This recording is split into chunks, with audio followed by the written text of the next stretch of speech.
Zenbakiak konposatuak direnean deskonposa daiteke. Eta hortarako jarraitu behar ditugu irizpide batzuk. Baina gogoratu, bakarrik konposatuak baldin badira. Ze lehenak baldin badira, ezin dira deskonposatu. Orduan, lehenengo irizpidea. Birekin noiz zatitu daiteke? Azken zifra bikoitia denean. Bikoitia konsideratzen da 2, 4, 6, 8 eta 0 ere bai. Orduan, hola bukatzen bada, egin daiteke zati 2. Zati 3 noiz egin daiteke? Zifren batura 3 zatigarria denean. Nik batutze ditut 3 zifra edo 4 edo 5 zifrak. Eta 3-ren taula baldin bada, orduan zatitu daiteke. Adibidez, ni baldin badut 916, eta egiten dut. 4 gehi bat, 5, gehi 6, 11. 11 ez da 3-ren taulakoa. Horrak hau, ez da 3-ren taulakoa. Eta beste hau, 4, 2 eta 3, 923, 4 gehi 2, 6, gehi 3, 9. Hau bai da 3-ren taulakoa. Beste irizpide bat da, 5ekin zatitu daiteke edo ez. Ordan azken zifrak 0 edo 5 baldin bada. Horrela bukatzen bada zenbakia. Eta gero dugu 11. Tartean 7 falta zaigu. Orduan, zergatik ez dago, irizpiderik ez dugulako. Egiten duguna da, edo kalkulagailu erabili, edo bestela zatiketa batekin. Eta ea atatzen den konbarik gabe. 11arekin bai, jakin dezakegu. Orduan, hemen egiten den bezala. Guazen pentsatzea dugula, hau, 3.912. Orduan, nola jakin 11aren taulakoa dira edo ez?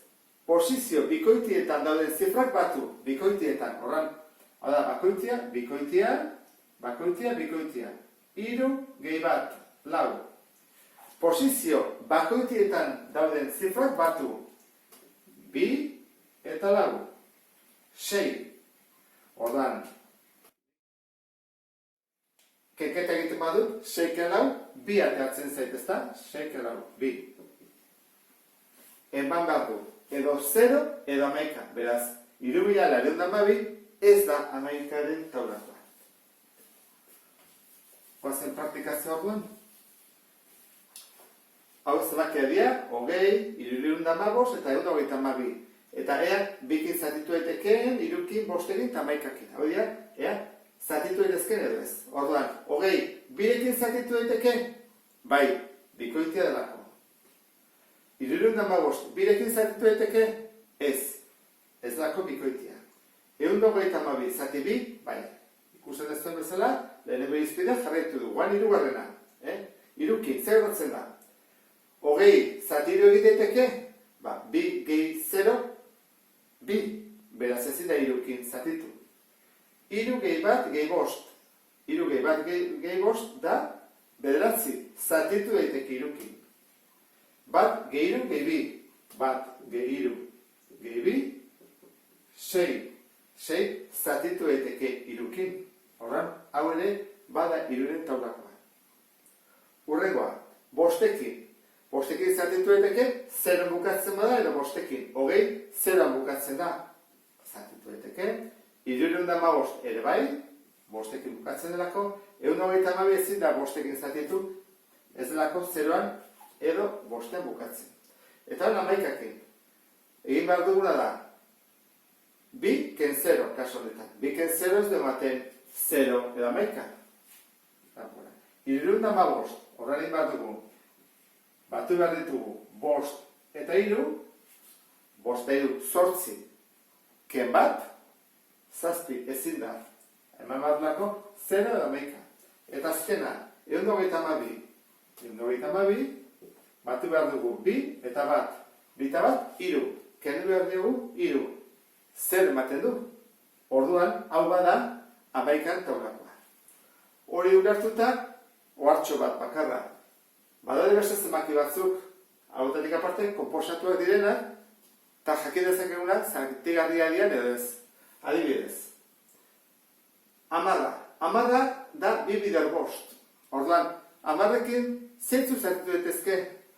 Bikoitia dianak eta 5en taulakoak, hau da, 0 bukatzen dutenak. 6koak. 6en taulakoak zeintzu dira? izan behar du bikoitia eta hirukin zatitzen duena. Badago hartxo bat esateko baita ere, bederatzikin noiz zatitu daiteke. Zifren batura, behatziren taulakoa baldin bada. Adibidez, nik baldin badut zenbaki hau, zatitu daiteke behatzikin, zazpiron da maika. Bai, zergatik. Nik egiten badut, zazpi, gehi bat, da behatzi. Eta hori, zatitu daiteke behatzikin. Horren, zazpiron da maika izango ditzake hiruko taula eta behatziko taula ere, bai. Zatigarritasun irizpideak dakizkigunean, orduan, deskomposatzen hasi gaitezke.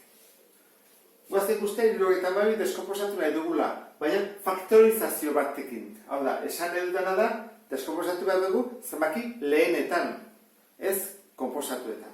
Orduan, egiten da iragontara, jatzen dugu hartxo bat, eta probatu behar dugu, 2kin, 3kin, 5kin, 11kin, 7kin, eta horrela.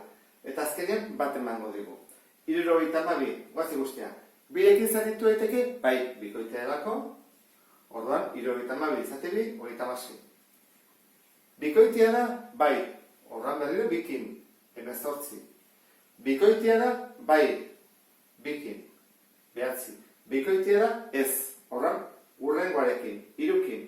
3ren taulakoa da, bai, zer, zifren batura, 3ren taulakoa da, zatiru, 9 zatiru 3, eta berriro 3kin, bat, beraz, bukatu dugu, ze ondarra bat ate arte jarraitu behar dugu. Deskomposatuan nola gaituko litzake? Gaituko litzateke. Bi bider, hau da, bi berriru, bider, hiru berri. Hau da, faktorizazioa. 72 zenbakiarena. Beste honetan. Berrogeita hamar dugu.